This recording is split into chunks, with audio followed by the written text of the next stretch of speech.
How to use words to seduce women. If you want to leave a lasting impression and make a woman fall for you, then mastering the art of seduction is essential.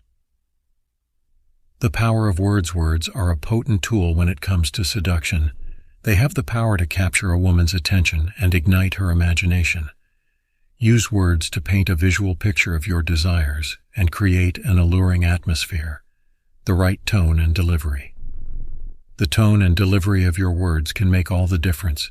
Speak with confidence and conviction using a smooth and seductive tone. Avoid being too aggressive or pushy, as this can be a major turnoff. Be genuine. Women can sense when someone is being insincere. Be genuine in your words and compliments. Take the time to get to know her and find genuine things to praise her about. Pay attention. Women love to be heard and understood. Pay attention to what she says and respond with thoughtful remarks.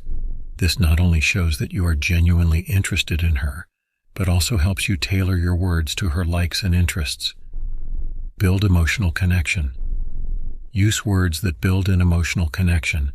Share your dreams, passions, and fears with her, and allow her to do the same.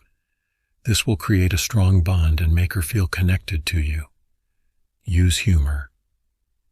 Humor is a great way to lighten the mood and make a woman feel at ease. Use witty and playful words to make her laugh and relax around you, making it easier to build a connection. The art of flirting. Flirting with words is an essential skill in seduction. Use subtle compliments and suggestive words to ignite her imagination and make her feel desired. Leave the mystery. Don't reveal everything about yourself too soon. Leave some mystery and intrigue to keep her wanting more. Use your words to hint at your deeper desires and leave her wanting to explore them with you. Be bold and confident. Confidence is key when it comes to seduction. Use your words to show her that you are a man who knows what he wants and isn't afraid to go after it.